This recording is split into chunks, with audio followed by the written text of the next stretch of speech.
Hello, I'm your host, Kwame Ennis, and welcome to the People's Forum.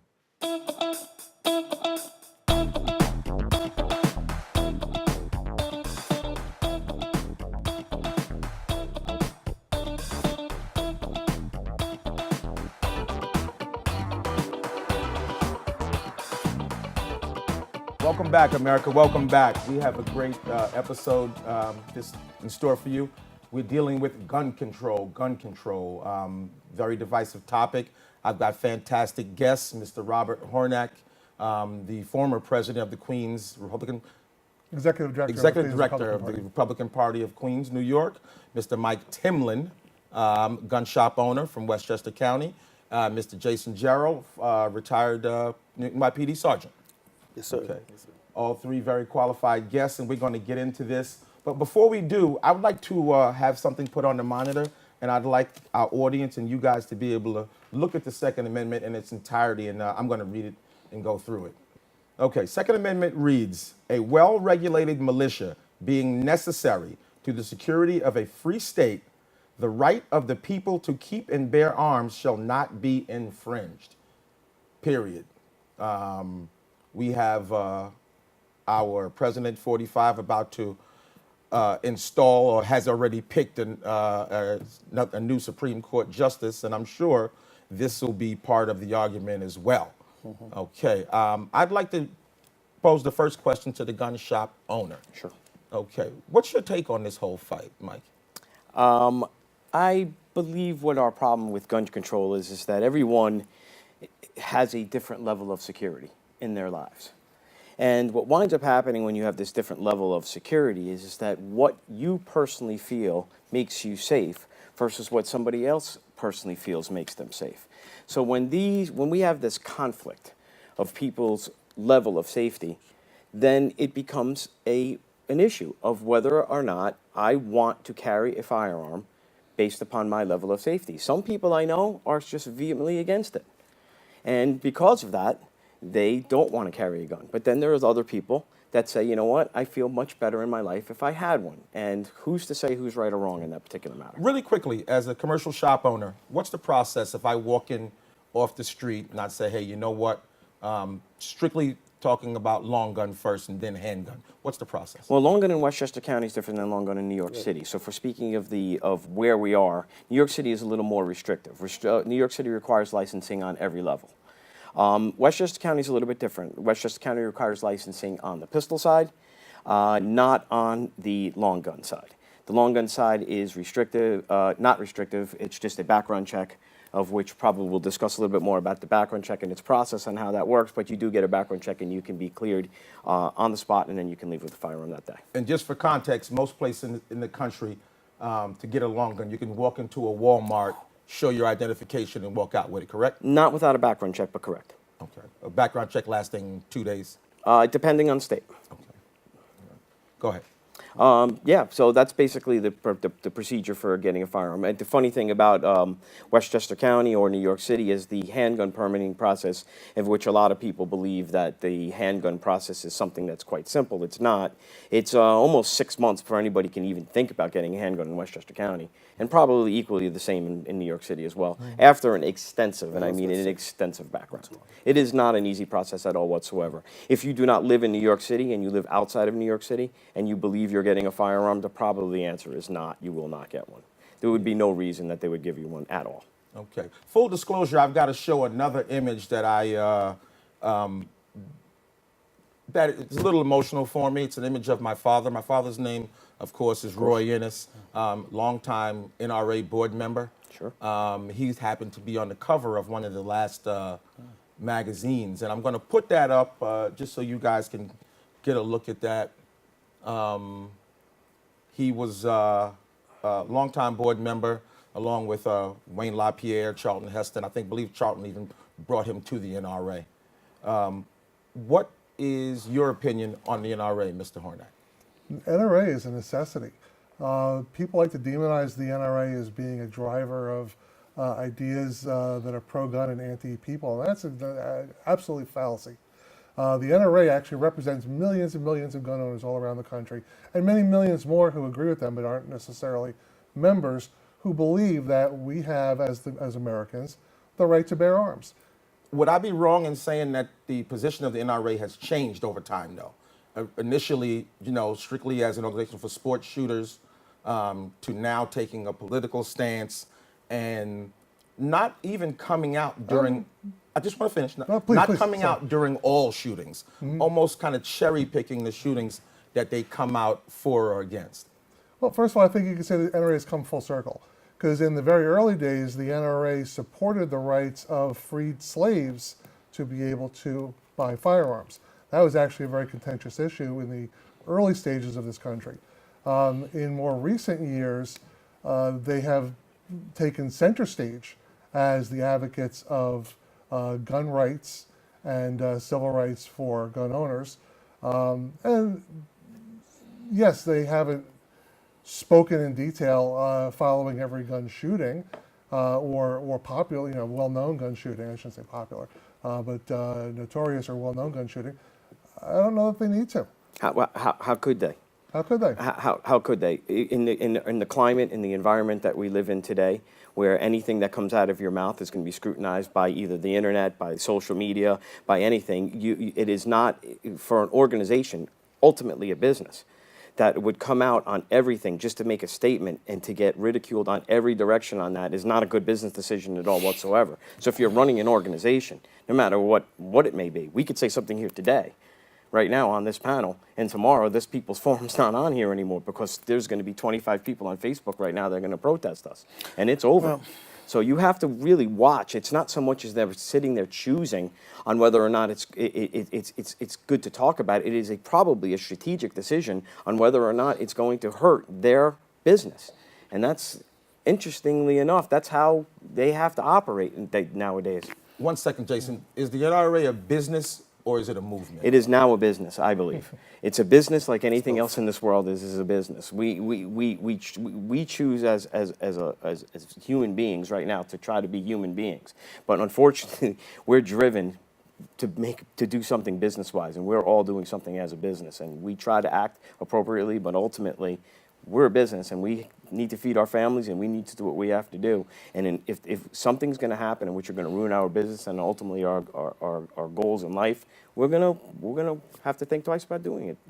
I think that has to go to the duality of man and your conscience. And do you want to be a righteous person or do you want to be a greedy person? And I don't believe that most Americans feel that way. I mean, Jason, with your background in law enforcement. Well, the way I see it, life is about balance. And I have no problems with the NRA. It just seems that most of the time when they speak up, their statements are not built on any kind of balance. It seems extreme to a normal person. And for someone like me that sits on both sides of the fence and the struggles of how I think about it, when they speak about it, it's never in support of both positions, always far off to the left. Even when you think about their membership, we don't even know what their membership is because they won't release what their membership is. So it's probably exaggerated to how large they really are, giving you the perception that it's bigger. And I also want to talk about something that you said, because when I think about gun, you're right, it's about a perception of safety.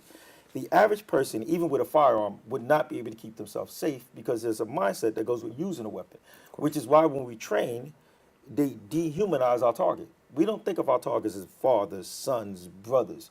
We think of them as perps, targets, things on paper that Well, hit. that would be on the law enforcement side. I See, understand on the that. civilian side, But- we don't operate that way. I understand that, but I know as a police officer, I've walked in a home many times where there's been a gun and the person was unable to defend themselves with the firearm because to look into a breathing person and take a shot at them, that's not an easy thing to do. Well, that's a lack of You know? training on anybody's It part. might not be lack just training. It might be a different mindset because taking a life or the potential to take a life, that's a heavy decision. Well, I can argue that on the part of just the gun laws in itself.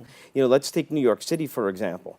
New York City is one of the only places that I know that you can actually get a firearm and not take 1 ounce of training, not 1 ounce. They don't require it. You don't have to try to get training. You don't have to get it at all whatsoever. You don't have to even pick up a gun. You can apply and get your firearm without ever having 1 ounce of training put into Well, place. the good thing about Now, New York City is that most of those permits are not going to be approved anyway. well, no, not if you live there. See, you could justify if you live there. So now somebody comes in and they get a firearm. Now you're asking, in defense of your question right now, you're asking right now somebody to pick up a firearm and point at them and defend themselves with that without having any lick of training whatsoever. So no, I don't think that's a valid point, because how would I want to shoot somebody, if I've never actually fired the firearm before? I don't understand its capabilities, its powers, what it does, or where it goes. Nobody sat in a classroom and told me what the outcome of those things are. What would happen after I do that? What is the ramifications of shooting somebody? I am taking a Well, life. I think you're oversimplifying the impact of training, because police officers, military people, even the first time out in dangerous situation, freeze. It takes a while of training, experience, and then just going home and revisiting it, that the next time, or even the time after that, you might be able to do what you thought you could do. So it's not a matter I simply go to enough training and all of a sudden I'm good to go. The guy breaks into my house, he's right there, my family's right there, and I'm going to be able to point that firearm and boom. Listen, but again, if you're the one that's going to pick up yourself and come into a place of business like myself and say to me that I am here for the sole reason of wanting to protect myself and my family, then I have to take it at face value. I cannot sit there and say, listen, let's decide right now on whether or not you are going to be able to do the deed when the deed comes. That's not how this works. People need to walk in the door right now and say, listen, I am protecting my family. I know, personally, on my end, now I'm pretty sure, speaking from you as a law enforcement officer, if you were faced with a threat, would you want the choice of you dying or somebody else dying? I'm pretty sure from your training, you're going to be like, well, I'm not going to die today. Well, also, that's a extreme situation, because most of the time I think I can protect myself without a firearm, and I do most of the time. There's other ways. We talked about it. We own dogs. I think there's other avenues. I don't think the gun should be Well, that's first and last. That's true. You know? Yeah, when somebody comes into my store, one of the things is I talk to them about is force or what happens with force. And I always say to them, I said, if you own a home, and you'll be surprised, I am not a traditional gun shop owner. I do not sell guns for the sake of selling guns. I think it is irresponsible just to say, hey, you want one, I'm going to give it to you. And I don't think that's right. I can't tell you how many times I have spoken to people who come into my store and I say, listen, let's discuss your home. They're coming in to buy a shotgun because for home protection. I said, the gun is the last and final resort. Right. That is it. I ask them these questions. I go through the same exact scenario with them every time. You have an alarm on your house. You have lights around your house. You have bars on your windows. Are your doors locked? Do you set the alarm at night when you go? Do you have a dog? What are these things that you do to protect yourself, to not make yourself a victim to come in? And the gun will be the last resort. And once I go through all of that with them, and they finally realize that there are other options, then the gun's the last resort, and that, I think, is what is responsible gun ownership is all about. Mike, before you guys go on, I like that you mentioned that, because there was a situation in Long Island a few years back, and maybe I'm dating myself, but approximately 10 years back. There was a father who came out of his house because the group of young men came to the house to accost his son. Right. He comes out, he fires, I believe, correct me if I'm wrong, a warning shot into the air, crowd disperses, police come, he gets arrested, indicted, charged, and sent to prison. Right. Can you guys, in one at a time, speak to that, please? Well, listen, the irresponsibility of discharging a firearm to disperse people is not legal. I mean, that's just the way it is. And albeit at the time he did it for probably good reasons and all. Because he felt threatened. He felt that his son, number one, his son was in danger. Number two, they had come to his home, onto his property, and his home was in danger. He was a licensed firearm owner. He didn't actually menace anyone. He actually fired into the air. So. True. But if that bullet traveled up in the air, no, I understand. They come down. They come down, right? They do come someplace, Yeah. and they plant someplace. But what I'm saying is that in Florida, he would have been standing his ground. In Texas, he would have been. I'm not 100% sure if he would be standing his ground for discharging a firearm in a public place. And if he shot the It person, wasn't a public place. It was on his property. yes. Let's say he shot the person that was threatening his. Then in Florida, he would have probably Even been. in New York, if he had felt threatened and someone had invaded his private space and he felt he had no choice and he fired and he feared for his safety and he testified to that skillfully at the arraignment hearing, You know, That's a matter okay? of justification of how Right. much fear you have. If you can justify that, listen, there are going to be people on a jury that are going to sit there and listen to you try to justify your cause. And there's going to be, in speaking in New York, I'm pretty sure that we are more anti-gun than we are pro-gun in New York. To find a jury right now to understand your justification or your fear on how you felt is a very tough thing to win. So, everyone's I fear- beg ev- to differ because everyone's justification I beg to of fear is differ. There's different. been law enforcement officers all over this country, especially in New York, that can get up on that stand and say, "I feared for my safety," and just about anything Well, that can go doesn't down. mean everybody's going to believe them, though. But I mean, but, you but could sit there by and and say large, 90+% of them are no true bill, not even indicted. True. Well, a lot of But we have that, people we're marching in the sitting street. we're sitting with two people right next to each other on Right. each panel, and he just demonstrated to us right now that he does not have the same level of fear anymore as I would. So he can go walk the streets right now and not need a firearm, where I think I might need it, and we might be in the same exact spot. So his justification versus mine is a little bit different. So both of us have the same rationale, but we have different but level of levels fear it. is a misnomer. People take it to mean that I was scared. No, I was afraid that you were going to put my life in danger. Right. Not that I had actual physical fear that paralyzed me. So when people say I feared for my life, they're really saying I feared for my safety and I had to take Sure, extreme but that level for measures. some people are different than Right. others. It Yeah. depends on your size, your experience, Sure. how you assess the situation, Right. how you use your voice to control people. A female, It's- I've encountered more females that have that came into traumatic situations in which their level of fear has become greater over the course of the situation that they were put in, as opposed to some women that I know that have literally can walk the streets day and night with rainbows and unicorns around and Mike, never I'm, fear for I'm- anything. I'm glad you mentioned women because that are going to allow me to talk about domestic violence and the fact that when there is a gun in the home, and if a woman actually uses that gun to defend herself or her children, many times she's seen, as an aggressor and arrested and tried and convicted. Robert, I need to get you in on this. Yeah, just to go back for 1 second, I think that was a ridiculous situation where this gentleman was prosecuted for firing his gun up in the air. It's just as stupid as when somebody shows up at the airport and tries to check their gun when they're licensed security personnel from out of state and get arrested and they prosecute you when you try to do everything the right way. The laws in New York in particular don't make any sense. But the whole point here is that this is supposed to be about having the freedom of choice. Now, guns are not for everybody, as we, I think, all agree. But if you feel that a gun is for you, then you should have the right to buy one, learn how to use it responsibly, and keep it in your home or on your person. In terms of domestic violence, women are the largest, the fastest increasing group of gun purchasers right now because of that reason. And yes, there are circumstances where the women can be demonized, but I think most people these days, we've come to a point in society where people understand that women have gotten abused over time by men, and that the gun is their equalizer. That's their ability to stand up to the aggressor, whether it's somebody that they're involved in a relationship with or not, and say, I can stand my ground against you and protect my life and my safety. But the courts don't agree with you. The courts say that she should have left, she should have called the police, she should have taken other evasive actions. She should not have resorted to using deadly physical force. I think it depends on the circumstances. It would depend on the circumstances. Well, I need to quote training officer Lieutenant Beckley, and he always said that everything comes down to training. Everything comes down to muscle memory. If you train for it, then that's what you're going to do when your blood pressure is elevated, when you're scared, when the rubber meets the road, you will do what you have trained to do. If you train sloppily, if you put rounds in your pocket, when you run out of rounds, you're going to go in your pocket and look for empty rounds. How you train is how you finish.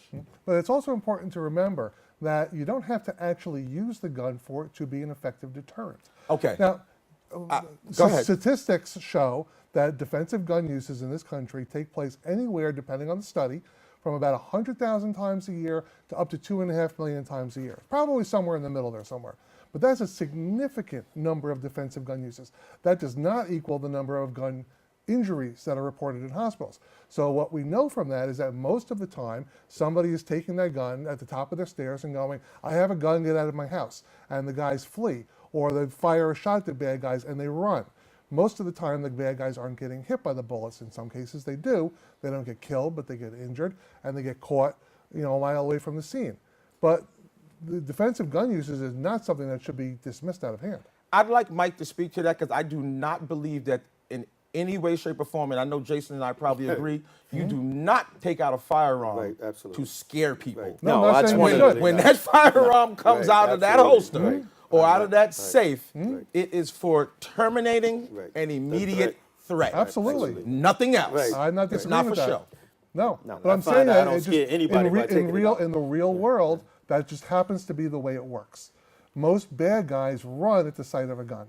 I'm not sure about that. I don't know what Yeah. world. Yeah. I don't know what world you live in. The Yeah. world that I believe that I we work live in there. Yeah, there looks you a go. little different. It's We two are different we are a glasses. much more violent world now than we were a while ago, and I believe at this stage of any firearms training, if that firearm is taken out, it is used for intent, and there should be no other way around it. If you feel that you need to fire that weapon and you do, it is because it is necessary, and that should Exactly. be And you have to show proficiency.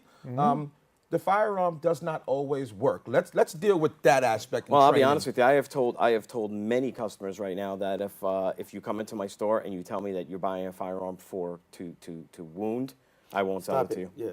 I actually don't sell firearms anyway, so I'll shoot him in the foot. And I said, well, and then you're not getting a gun. You want to hit somebody in the foot? I'll buy you a rock. You could throw a rock at him. It's not in the That's threat. it. On that, I do agree. But as far as taking out a weapon to scare, we don't train like that at all. And I understand there's a difference between training police and training, because a lot of our officers are not the stereotypical 6 foot, 200 pounds. We got 135 pounders like I was when I first started.